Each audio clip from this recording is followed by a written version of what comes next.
Bismillahirrahmanirrahim. Assalamualaikum warahmatullahi wabarakatuh. My name is Muhammad Saif bin Julastri, and today I'm going to present on the virtues of ukhuwah in Islam.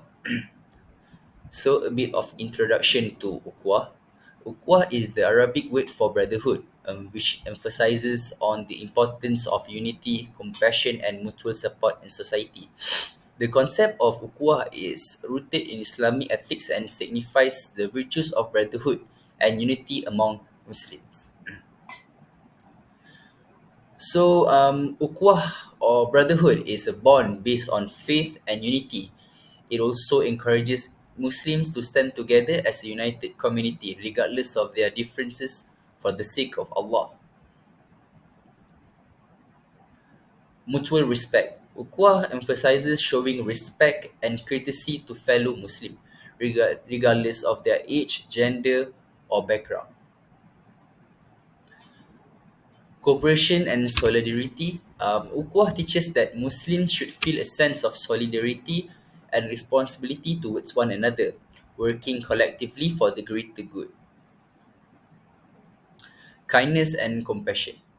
Ukhuwah emphasizes on the importance of loving and caring for one another as if members of the same family. It is about extending kindness and compassion to others, treating them as you would like to be treated.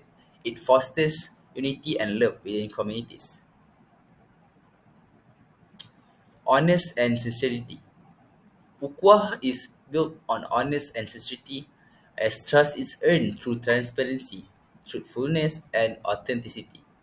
Muslims are encouraged to be trustworthy and honest in their dealings with one another, building a foundation of trust within the community.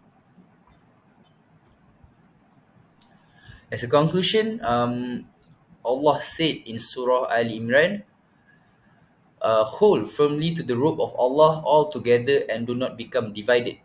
Remember the favor of Allah upon you when you were enemies, and He brought your hearts together and you became brothers by His favor. That's all from me. Thank you. Assalamu alaikum. My name is Muhammad Noman Bande, and I'm going to be talking about the virtues found in Saum Sabr. So, the virtue I'm going to be talking about is called Sabr or patience. Now, let's look at what Sabr is basically. Sabr, or generally known as patience, is to hold oneself from reacting negatively towards a difficult situation, holding the tongue from complaining and the body parts from harming oneself or the others. Patience is mentioned a lot in the Quran, which shows the Sunnah of Prophet Muhammad and the virtues of greatness and sabr.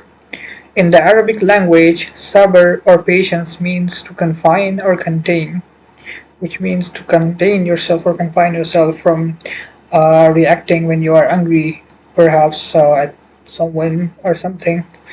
So that's called sabr basically. Now, patience has a great status in the sight of Allah Almighty and Islam. Almighty Allah said in the Holy Quran, "Be sure we shall test you with something of fear and hunger, some loss in goods or lives, or the fruits of your toil. But give glad tidings to those who patiently persevere." It is from Surah Al Baqarah, verse 155. So, in this ayah, Allah is talking about the good tidings or about the rewards for those who bear this patience or sabr. Now, there are three types of patience found in fasting that constitute sabr. Number one is patience in the obedience of Allah. So, by fulfilling our obligation to fast, we are basically being obedient to Allah and also showing sabr. The second one is patience in not disobeying Allah. So when we fast, we refrain from eating, drinking, etc., which also is a part of sabr. The third one is patience with Allah's decree in the afflictions that come with fasting, such as hunger and weakness. So when we are fasting, we have to bear these things like hunger and weakness, which constitute sabr as well. Now, by training ourselves during the month of Ramadan to avoid certain troubles that come out of the acts of impatience, such as losing our temper or lying, it will lead us to have a more positive mindset towards life that is more beneficial for a Muslim. Now, let's talk about applying this idea of sabr beyond Ramadan. So, when we apply sabr in our life beyond Ramadan and not just in Ramadan, it gives us the ability to face the challenges in life. Like, there are many things we don't have a choice over, like we can't control, but we do have the choice to be patient in managing those adverse situations in our life with a rational and thoughtful approach according to the teachings of Islam, which will ultimately result in a stress free life and overall psychological well being. When we trust Allah and we have sabr, we will have a stress free life as we will have full trust in Allah and we won't react negatively to things and instead be patient. So we know patience hold a very high place in Allah's eyes, so we should be actively working on it, on our sabr, and Ramadan especially gives us this chance to prove ourselves worthy of the rewards of patience. Now, finally, I would like to end with this ayah from Surah Al-Mu'minun. It's verse 111, which says, "Verily, I have rewarded them in this day for their patience. They are indeed the ones that are successful." Yeah, that is all from me. Thank you. أعوذ بالله من الشيطان الرجيم بسم الله الرحمن الرحيم السلام عليكم ورحمة الله وبركاته. I'm Hassan Wahayan from Group D. Now I'm going to share with you my topic, the virtues found in Zakah, at-tawakkul. It means reliance on Allah. Tawakkul, reliance on God, is the reliance of the heart on God Almighty to seek interest and the reward of harm, and it means in delegating the matter to God, seeking help from Him in all matters, and linking things to His will, which is an attribute of faith, certainty, and trust. And trust is associated with striving and movement, and all the principles of matters, and in all cases, and its meaning is not achieved without work. So whoever wants sustenance or success exerts effort relying on God and abundance work, and he is blameworthy. God Almighty said, and whoever relies on God is sufficient for him. Now is some ayat from Quran Kareem. Bismillahirrahmanirrahim. قال الله سبحانه وتعالى وتوكل على الحي الذي لا يموت وسبح بحمده وكفى به بذنوب عباده خبيرا. Sadaqallahul Azim. It means put your trust in the ever-living, who never dies, and glorify His praises. Sufficient is He, as all aware of the sins of His servants. And then وقال موسى يا قوم إن كنتم آمنتم بالله فعليه توكلوا إن كنتم مسلمين. Sadaqallahul Azim. Musa said, O my people, if you do believe in Allah and submit to His will, then put your trust in Him. Now is some hadith of the Prophet ﷺ. Reliance is one of the greatest houses of worship and seeking help, because it's the basis for all kinds of worship, a reason to enter Jannah, and that is because the Messenger of God said, قال رسول الله صلى الله عليه وسلم يدخل الجنة من أمتي 70,000 بغير حساب. قالوا من هم يا رسول الله؟ قال هم الذين لا يسترقون ولا يتطيرون ولا يكتوون وعلى ربهم يتوكلون. صدق رسول الله. Then tawakkul in zakah. Tawakkul in zakah is turn with confidence to God Almighty and rely on Him while performing and giving zakah. This characteristic of faith reflects the confidence that God is a helper, extender, and provider, and that giving zakah and good deeds is done successfully with His help and blessings. Zakah is the Islamic duty that rich Muslims must give from their wealth and property for the benefit of the poor and needy. Zakah combines the social and spiritual aspect and is one of the most important pillars of Islam. By entrusting Muslims with zakah, they express reliance on God to achieve social justice and stimulate solidarity and cooperation among members of society. Then there are some points that show tawakkul in zakah, included paying zakah with sincerity and assurance.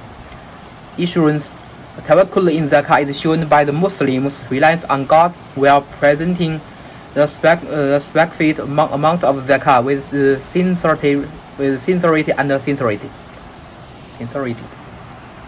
Defining the intention and the reward, the Muslim initiates the sincere intention while paying the zakah and trust that God will reward him for this good deed. Contentment with God's will returns. By relying on zakah, the Muslim sees that God is the extender and provider, and he must accept the reward that comes to him. Trusting God and trusting in zakah show the profound importance, as Muslims show their dependence on God for the good things He had bestowed upon them. This enhances the spirit of faith, good deeds, and charitable human communication.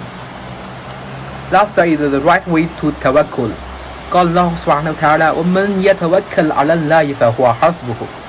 The concept of tawakkul in the Islamic religion, entrusting God Almighty, relying on Him and trusting Him, turning to Him in good times and bad, in hardships and prosperity, when entering and leaving, sleeping and waking up, and in striving and moving.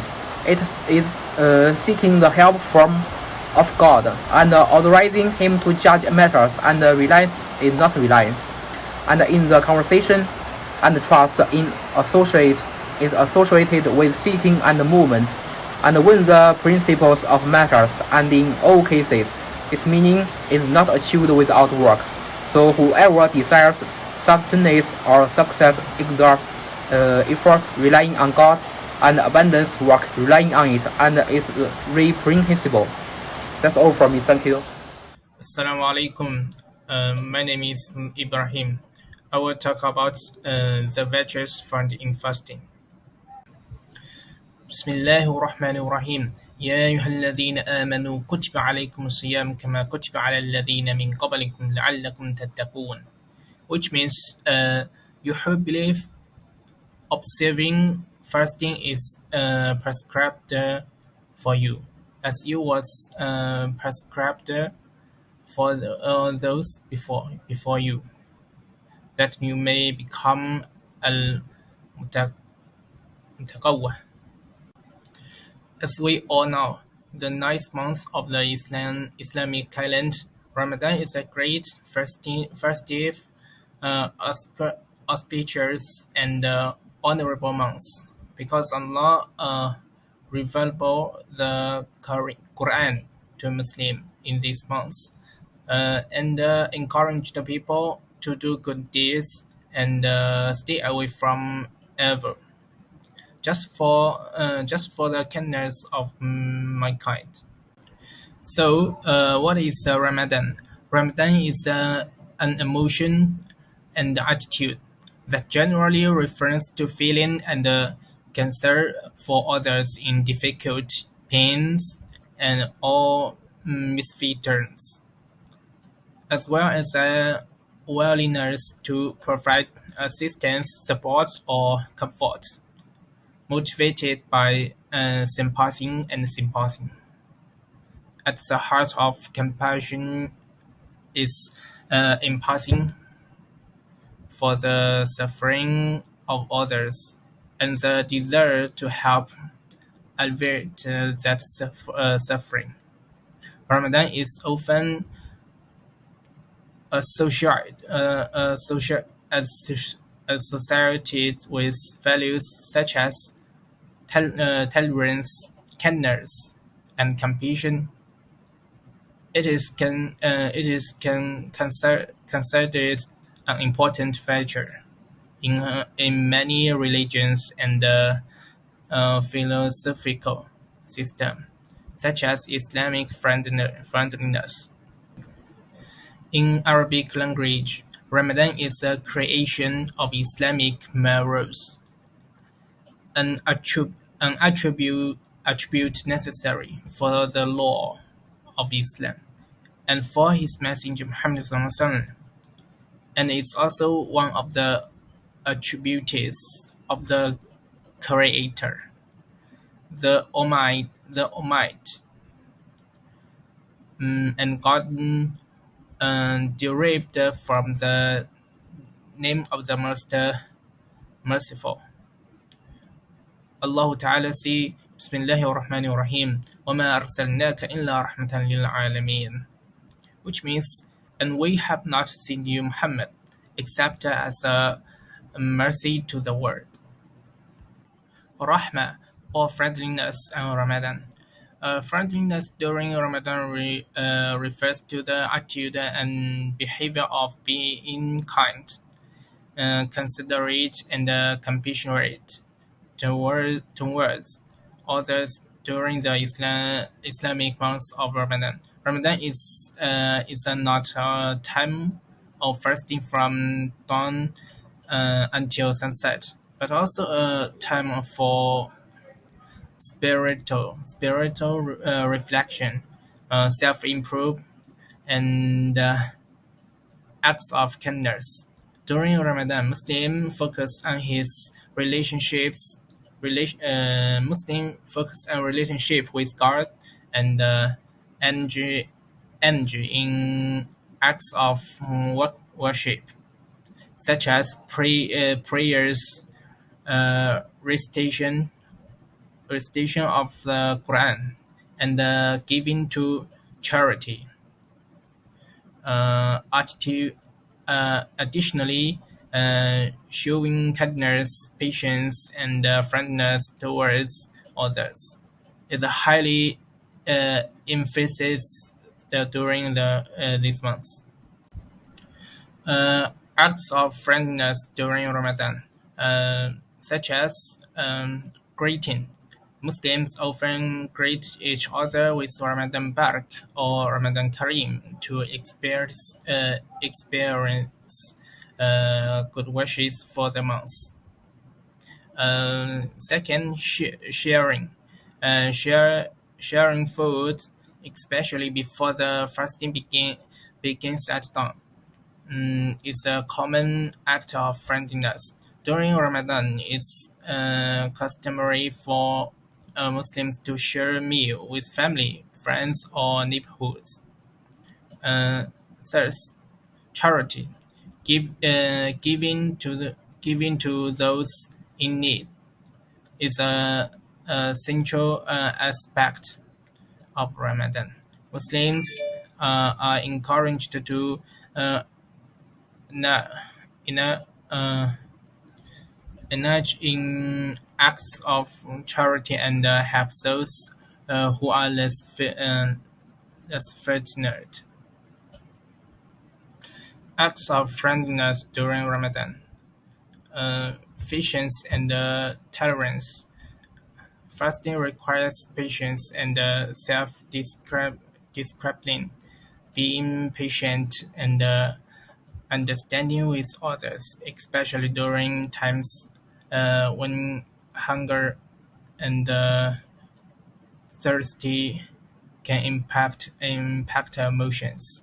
It's an important aspect of friendliness.